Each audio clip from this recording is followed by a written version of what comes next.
Коронавирус из Китая унес жизни более 100 человек. Число заразившихся приближается к 5000. Впервые зарегистрированы случаи заболевания, не связанные с посещением Китая. Руководство Всемирной организации здравоохранения направилось в Пекин. Китайские власти полны оптимизма. Тем временем в самом Китае жизнь останавливается. Свидетельство очевидцев в нашей программе. Паники нет, вообще город пустой.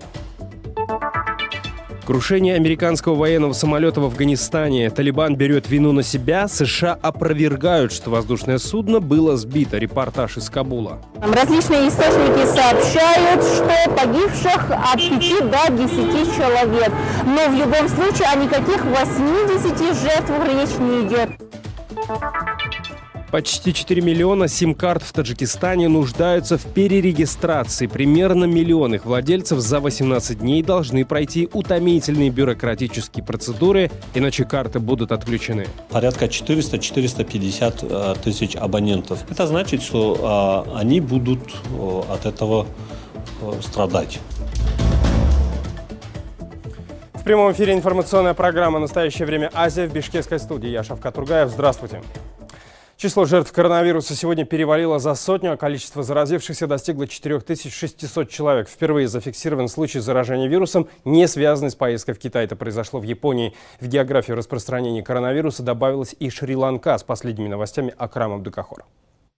По признанию наблюдателей, количество заразившихся удваивается практически каждые 2 дня. Если 26 января официально сообщалось о 2038 случаях, то сегодня речь идет уже о 4600 заболевших. В арифметической прогрессии также растет количество жертв коронавируса. Несколько часов назад китайское информагентство Синьхуа сообщило о смерти почти 110 человек. За сутки погибли больше 25. Подавляющее большинство заразившихся и умерших по-прежнему зафиксировано в китайской провинции Хубэй. Там под наблюдением врачей остаются свыше 44 тысяч человек. Это в основном те, кто контактировал с больными. В свою очередь, впервые за пределами Китая зафиксирован случай заражения коронавируса человека, не связанный с поездкой в Китай. Житель Германии заразился при общении с коллегой из Китая, посетившей ФРГ на прошлой неделе. На прошлой неделе к нам сюда, в Стокдорф, приехал наш сотрудник. Он присутствовал на нескольких встречах. Этот человек отбыл обратно в Китай в конце прошлой недели. И уже там, по прилету, проверка выявила у него коронавирус. Мы получили эту информацию вчера и немедленно проинформировали об этом компетентные органы, такие как Департамент общественного здоровья. Мы также рассказали об этом инциденте нашим сотрудникам. Мы сделали информацию об этом случае общедоступной, так что сообщения в СМИ были уже вчера. А в Японии новым видом коронавируса заразился водитель автобуса, перевозивший туристов из китайского города Ухань. Из-за этого Япония ввела дополнительные проверки для приезжающих из Китая. Тем временем в 3 штатах США зафиксированы случаи заражения вирусом, а во Франции коронавирус выявили уже у 3 человек. Практически все посещали китайский город Ухань. На фоне роста обеспокоенности во всем мире по поводу китайского коронавируса в Пекин сегодня прибыл глава Всемирной организации здравоохранения Тедрос Адханом Гебрейесус. Встретился с председателем КНР и обсудил с ним сложившуюся ситуацию. По данным китайских СМИ, Си Цзиньпин уверил главу ВОЗ в том, что страна победит в борьбе с вирусом. Китай будет укреплять международное сотрудничество. Мы приветствуем участие Всемирной организации здравоохранения в борьбе с коронавирусом. Мы верим, что ВОЗ и все международное сообщество дадут взвешенную и объективную оценку этому вирусу, и Китай победит в борьбе с ним. Несмотря на беспрецедентные меры карантина в очагах нового коронавируса в провинции Хубэй, администрация Гонконга объявила о сокращении количества поездок через границу с материковым Китаем. Гонконг закроет 2 железные дороги, а также вдвое сократит полеты в материковый Китай. В самом Ухане тем временем приступили к сборке первых помещений будущей больницы Хоушэньшань. По плану властей, к 3 февраля строители должны сдать эту больницу, рассчитанную на 1000 коек. На днях власти Китая объявили о строительстве еще одной специализированной больницы для лечения пациентов, зараженных коронавирусом. Больницу на 1300 мест планируется завершить в середине февраля. Более 20 казахстанцев вернулись из Китая с высокой температурой. 4 из них госпитализировались с подозрением на ОРВИ. В Минздраве заявили, чтобы подтвердить или опровергнуть диагноз коронавируса, необходимо время на изучение их анализов. Шалпан Разбекова продолжит. В Выяснять, добрался ли коронавирус до Казахстана, будут казахстанские медики. В Минздраве сообщили, что более 2 десятков человек вернулись из отдыха в Китае с высокой температурой. Некоторых даже госпитализировали. Диагноз пока не подтвержден, поэтому врачи лечат пациентов как от простого гриппа. Температурящих больных выявлено 23 из этого числа. Все они на контроле находятся. 4 человек у нас госпитализированы, с подозрением на различные инфекции, поскольку нет четкой различий между различными видами вирусной инфекции, поэтому мы госпитализируем с подозрением на острую респираторную вирусную инфекцию. Среди госпитализированных есть 17-летняя казахстанка. Она прилетела из Пекина с повышенной температурой и першением в горле. Ее анализы будут готовы в течение дня, рассказали в столичном Горздраве. Тем временем глава Минздрава сегодня обратился к соотечественникам. Он рекомендовал недавно вернувшимся из Китая связаться с врачами и посетить свои поликлиники. Между тем, за казахстанцами, застрявшими из-за карантина в Китае, планируют отправить спецборд. Сейчас ведутся переговоры с китайскими дипломатами. Они сказали, что в случае настоятельных просьб от иностранных государств они готовы рассмотреть вопрос о эвакуации, о выезде граждан этих стран. Именно в этой связи казахстанской стороной уже была направлена официальная нота китайской стороне. Мы в настоящее время прорабатываем вопросы относительно эвакуации наших студентов из города Ухань. По словам Нурышева, в разных городах Китая все еще находятся казахстанские туристы, а в самом Ухане 98 студентов. Именно поэтому границу с Китаем пока решено не закрывать. В настоящее время также принято решение приостановить оформление электронных виз. Это по прибытию в аэропорт для граждан КНР. Соответственно, в случае закрытия границы мы не сможем полностью обеспечить вывоз наших граждан. Власти Казахстана по-прежнему призывают соотечественников воздержаться от путешествий в ближайшее время. Отмечу, Всемирная организация здравоохранения пока не рекомендовала соседним с Китаем странам закрывать границу. И, как стало известно, еще 6 человек, которые прибыли из Китая, госпитализированы. При этом 2 из 4 ранее госпитализированных уже отпустили домой после оказанной им амбулаторной помощи. А тем временем власти Казахстана договорились эвакуировать из Уханя 61 студента по прибытии на родину. Их поместят в изолятор на 2-недельный карантин. Об этом сообщил главный санитарный врач Казахстана Жандарбек Бекшин. Спецборд будут сопровождать врачи в защитных масках и костюмах. О возможном случае заражения новым коронавирусом сегодня заявили и в Кыргызстане. Позже консилиум врачей не подтвердил предварительный диагноз пассажира рейса из Таиланда в Бишкек. Тем временем на карантин поместили 6 кыргызстанских студентов, прибывших домой из Китая. Клинических признаков и симптомов коронавируса у них нет. Врачи продолжают наблюдение. Власти заявляют, что принимают все меры, чтобы не допустить заражения на территории страны. Дарья Тимофеева решила убедиться в этом и съездила в аэропорт. К полудню в аэропорту проверили более 1000 человек. В обед небольшая передышка. 2 специалиста дежурят круглосуточно, но основная работа эпидемиологов кипит ночью. Именно в это время в Бишкеке приземляется большинство международных рейсов. Пассажиров, совершающих внутренние перелеты, пока не обследуют. Старший бортпроводница докладывает, чтобы об отсутствии больных, то есть больных и особо опасных карантинных инфекций, нет температурщиков, нет больных. А если выявится подозрение на инфекционное заболевание, у нас для этого, чтобы на борту прямо, у нас для этого есть биобоксы, которые защищают других пассажиров, чтобы контактов не было. Гостей из-за рубежа проверяют дважды: у трапа или на выходе из рукава, затем уже в помещении перед паспортным контролем. Если спецприбор указал на повышение температуры, используют простой градусник, чтобы точно удостовериться. Проверка не отнимает много времени, буквально 15 секунд. Тепловизор бесконтактный, то есть мне нужно находиться на расстоянии буквально полуметра. Вот сейчас узнаем, есть ли у меня температура и может ли мне что-то угрожать. Что вы скажете? 35,3 показывал. Вот это бесконтактный, потому что 36,6 она только с термометром, когда под мышкой 3-5 минут держит. А здесь вот 35,6, 36 показывает. Ваша температура сейчас в данный момент нормальная.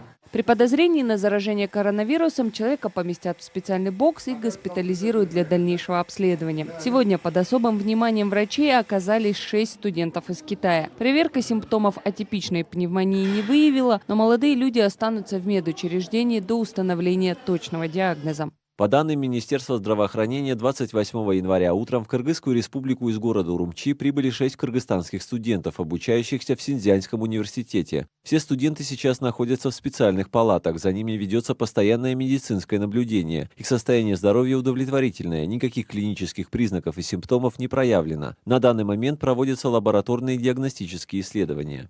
В стране создан оперативный штаб по отслеживанию ситуации с коронавирусом. Минздрав открыл горячую линию для консультаций. Накануне эту тему обсудили на заседании правительства и рабочем совещании президента. Власти уверяют, что делают все возможное, дабы не допустить проникновения вируса на территорию Кыргызстана. Дарья Тимофеева, Самат Алышбаев. В настоящее время Азия, Кыргызстан, Бишкек. Как живут выходцы из России в Китае, боятся ли они эпидемии вируса и как нынешняя ситуация повлияла на их жизнь, об этом нам рассказала руководитель русскоязычной школы из города Гуанчжоу Антонина Мельчикова. У нас все открыто, аэропорты, вокзалы, работает транспортное сообщение нормально в стандартном режиме. Но мы достаточно далеко находимся, мы на самом юге. Паники нет, вообще город пустой, но, как правило, всегда в китайские праздники он пустеет, потому что это город торговый, город приезжий. И китайцы всегда уезжают на праздники домой, в свои маленькие города, маленькие деревни.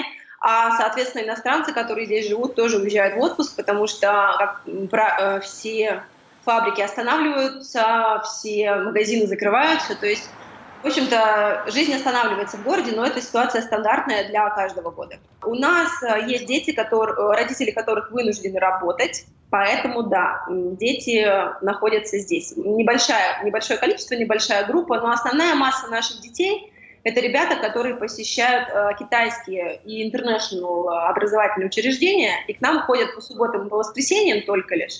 И, соответственно, сейчас в их школах и садах каникулы, и их в Гуанчжоу нет. Поэтому основная масса детей, конечно, сейчас отсутствует. Появилась большая неопределенность, потому что если раньше я точно знала, что 15 февраля закончатся каникулы, все дети вернутся, и мы начнем свой образовательный процесс обычный, то сейчас я ни в чем не уверена, потому что каникулы в школах продлили до 17-20 февраля, соответственно, дети практически 2 месяца без школ и без садов, и многие родители принимают решение сейчас просто возвращаться в Россию, чтобы там, особенно родители школьников, чтобы там продолжать обучение в российской школе, например, потому что нет смысла 2 месяца ребенку болтаться, и непонятно, как дальше будет развиваться ситуация, может быть, каникулы будут продлять еще, поэтому кто-то принимает решение уехать. Здесь ситуация есть разная, потому что у каждого своя работа. Например, у нас есть одна семья, которая... супруг работает в сфере развлечений. Вся сфера развлечений сейчас закрыта абсолютно, то есть закрыты все ночные клубы, там парки, цирки и так далее. И, соответственно, вся сфера развлечений не получает деньги. Соответственно, всех наемных иностранных специалистов их просто отправляют домой. И вот в этой семье вчера буквально им позвонили, сказали, завтра вы улетаете домой. И весь штат сотрудников вместе с семьями в один день отправили в Россию, или кто куда, кто откуда. Да, есть небольшие проблемы, может быть, с продуктами. Сегодня я была в магазине, и китайцы, они скупают заморозку, овощи очень активно. Я сегодня не смогла купить, потому что просто была давка возле овощных прилавков. Конечно, я хорошо понимаю, что они могут поступать с информацией так, как им заблагорассудится, потому что совершенно точно по другим заболеваниям, по смертности, например, от рака, цифры занижены всегда. То есть в целом в стране очень все спокойно, хорошо, страна процветает, здесь никто не болеет, никто не умирает. Поэтому, да, возможно, для того, чтобы избежать паники, цифры могут быть занижены. Хотя, например, я ориентируюсь на наш дипкорпус. Да, все консульство наше здесь в Гуанчжоу в полном составе на месте, работает, не собирается, по крайней мере, пока ехать домой. Мне кажется, что даже если простые люди, их могут пичкать информацией нужной, то, наверное, диппредставительство обладает полной информацией. Я не боюсь, потому что все-таки я считаю, что паника преувеличена. Если соблюдать элементарные правила гигиены, не есть диких животных, то все будет нормально. Понятно, что вирус передается от человека к человеку, но пока у нас в провинции очень мало заболевших, В нашем городе там десятки, не сотни, не тысячи. На 20-миллионный город это ерунда. Военные спасатели Афганистана до сих пор не могут попасть на место крушения самолета в провинции Газни. Движение «Талибан», которое контролирует место катастрофы, всячески препятствует проведению спасательной операции. По последним данным, упавший самолет принадлежит американским военным, рассказывает наш корреспондент в Кабуле Лиза Карими. Точное количество жертв авиакатастрофы на этот час остается неизвестным. Различные источники сообщают, что погибших от 5 до 10 человек. Но в любом случае о никаких 80 жертвах речь не идет. Официальные представители вооруженных сил США в Афганистане прокомментировали происшествие, однако не назвали точное количество жертв авиакатастрофы. Командир Сони Легерт в Твиттере лишь подтвердил, что упавший самолет принадлежит американским войскам, но причина его крушения не связана с внешним воздействием. Бомбардир Е-11А потерпел крушение сегодня в провинции Газни в Афганистане. В настоящее время причины крушения расследуются, пока нет признаков того, что самолет был сбит в результате обстрела противником. Мы предоставим дополнительную информацию, как только это станет возможным.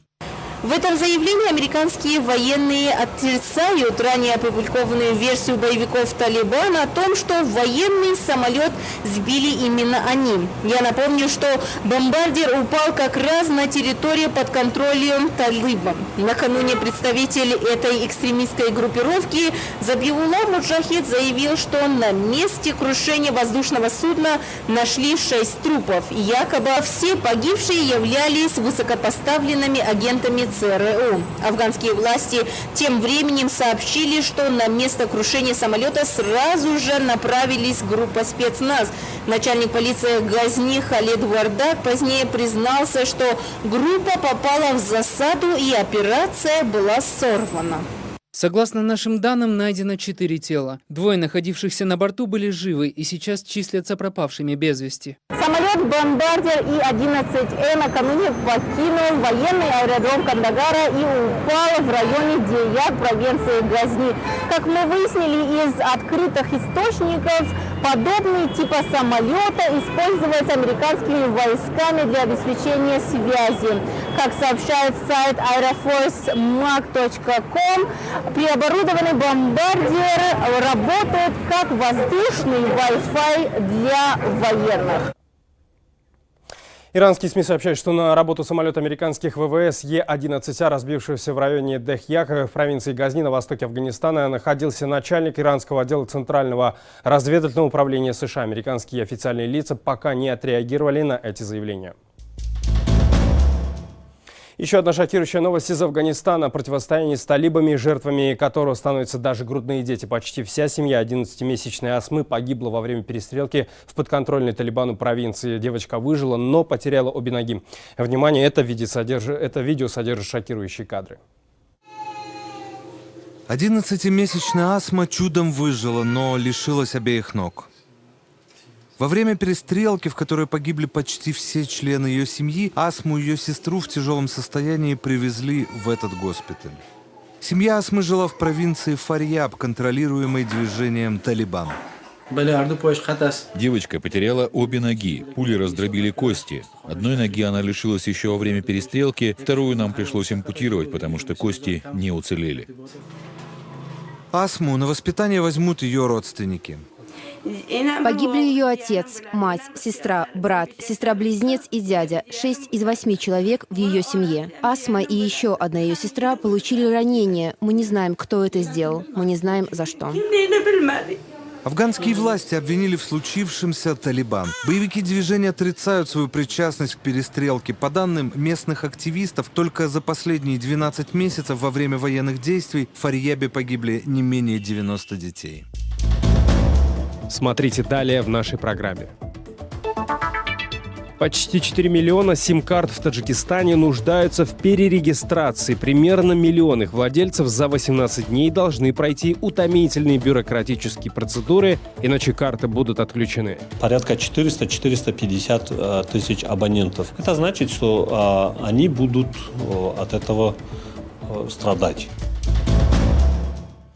В Таджикистане задержаны 113 предполагаемых членов запрещенной в стране организации «Братья-мусульмане». Об этом заявил генпрокурор Юсуф Рахмон на пресс-конференции. Он отметил, что главной их целью было свержение государственной власти в Таджикистане.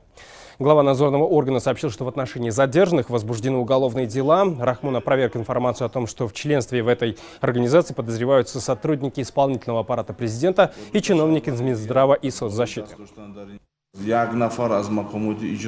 Один сотрудник органа исполнительной власти города Исфары, свыше 20 преподавателей и сотрудников высших учебных заведений и из других органов власти были привлечены к уголовной ответственности. С ними также связаны двое иностранцев. Мы предпринимаем меры по их задержанию.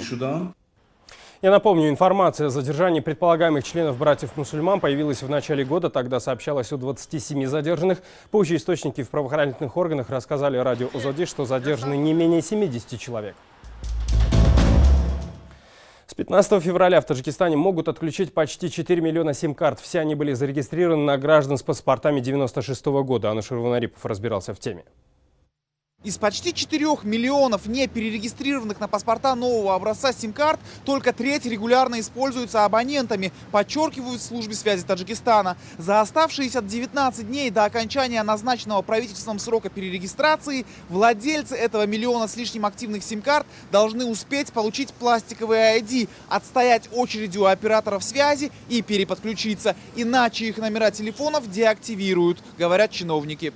В службе связи понимают, что абсолютно всех абонентов за такой срок перерегистрировать не получится, поэтому запросили у правительства страны отсрочку. И если ответ будет отрицательным, в деактивации сим-карт жителей просят винить только самих себя. Мы создали все условия для перерегистрации, проводили специальные акции, чтобы люди успешно провели все процедуры. Все условия созданы совместно с соответствующими структурами, и я верю, что к окончанию сроков большинство жителей это сделают. Напомню, что решение правительства о перерегистрации было принято в феврале прошлого года, и главной целью этой процедуры якобы является борьба с терроризмом и экстремизмом, то есть безопасность жителей страны. О том, что каждый паспорт стоит $10, а их выдали несколько миллионов за год, говорить не принято. Почему наше население говорит об отключении? Это не наша конечная цель. Если человек не будет соблюдать определенные нормы безопасности при использовании технологий и техники, это навредит в первую очередь этому человеку. Эксперт в области связи Мухаммадий Бадулоев говорит, что если до окончания срока хотя бы 2/3 не перерегистрированных активных абонентов успеют пройти все процедуры, то оставшихся могут и отключить. Ведь тогда без регистрации останется только каждый 10-й владелец сим-карты в стране. А такие потери, скорее всего, изначально учитывались при разработке постановления правительства. Если это будет 10% и выше, действительно тогда стоит что-то иное придумать. Но даже если 10% будет, это значит порядка 400-450 тысяч абонентов, которые могут быть активными бизнесменами, госслужащими, преподавателями из академического сообщества кто-то. Это значит, что они будут от этого страдать. Деактивация неперерегистрированных сим-карт принесет незначительный вред компаниям-операторам и вообще не отразится на службе связи, считает эксперт. От этого решения пострадают только обычные таджикистанцы. Ануш Рыванарипов, Насим Исамов. Настоящее время Азия.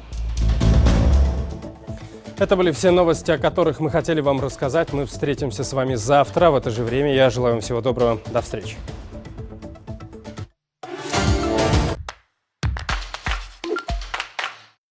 Может ли идти речь об аннексии Абхазии, как и Крыма?